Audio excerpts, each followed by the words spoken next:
Hunter ang hanapin ng Phantom Gun. Kung ganon, hinahangad mo pala maging bounty hunter.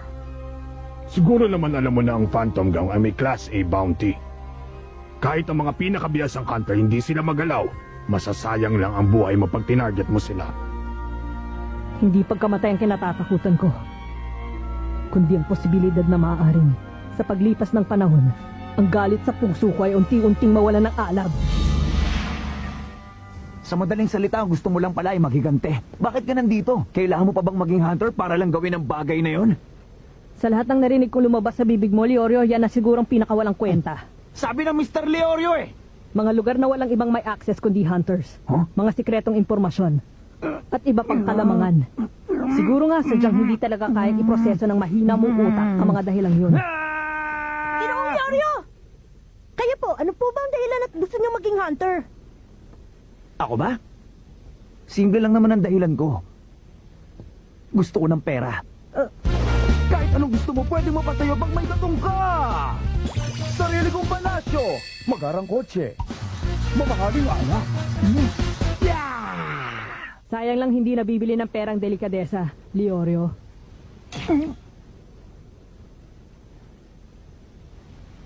Naka-strike 3 ka na. Doon tayo sa labas. Wawakasan ko maduming ang ka ng mga kuruta ngayong araw na to. Bawiin mo yung sinabi mo, Leorio! Bawiin mo sinabi mo! Mr. Leorio sabi. Oy, kayong dalawa! Hindi pa tayo tapos mag-usap dito! Bayaan muna natin. Dati po, may sinabi sa akin si Tita Mito.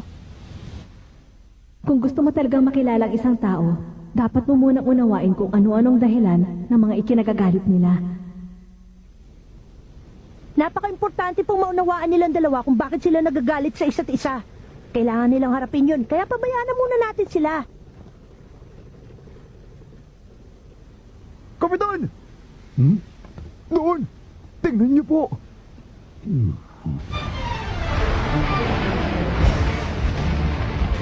Kapag natangay ng higanting ipu-ipong yan ang barko natin, wala na tayong ligtas. Ibaba niyo ang mga layag!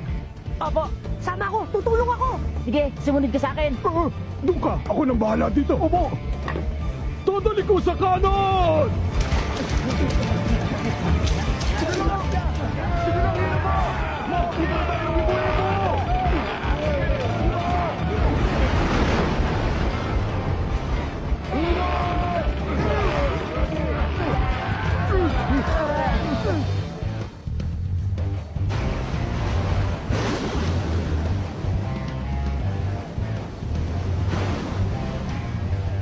Bawiin mo yung sinabi mo sa akin kanina!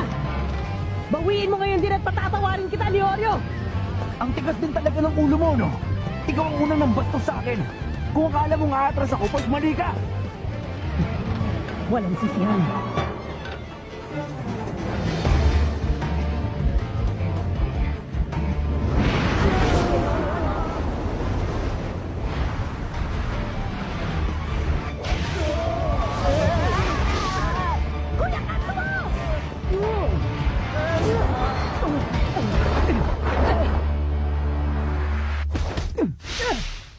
Kainis!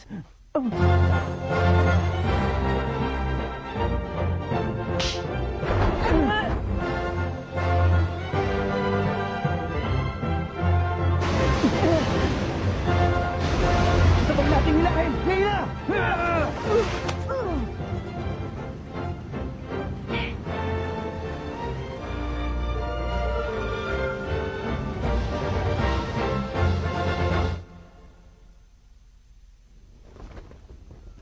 Baliw ka ba talaga? Mabuti na lang at nahuli namin ang mga paa mo. Kundi malamang sa tiyan ng pating ka namin pupulutin ngayon. Ikaw talaga, Gon. Mapanganib yung ginawa mong yun.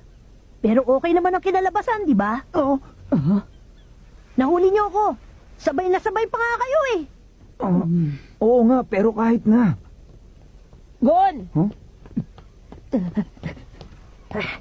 Kuya Katsuo! Salamat niligtas mo ako, Gon. Utang ko sa iyo ang buhay ko. Oo, pero hindi ko nagawa yan na mag-isa. Niligtas nga kita, pero niligtas naman nila tayo. Oh?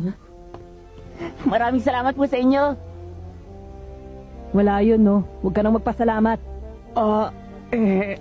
Wala yun. Ang totoo, masaya kami at ligtas ka. Oo nga po. Salamat po uli. Sige, balik na ako sa estasyon ko.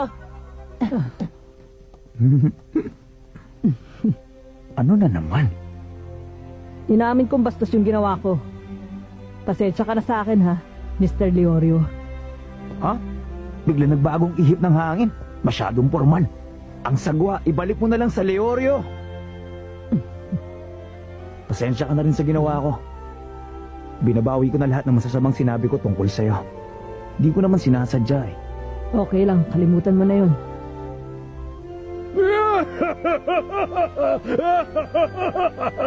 Nakakatuwa naman. Nagugustuhan ko na kayo. Bueno! Relax lang kayo dyan at enjoy ng biyahe. Ako nang bahalang magdala sa inyo sa daungan na pinakamalapit sa lugar ng Hunter exams. Talaga po? Paano po yung pagsubok nyo? Sabi ko naman sa inyo, ako magpapasya kung pasado kayo o hindi. At para sa akin, pasado kayong tatlo!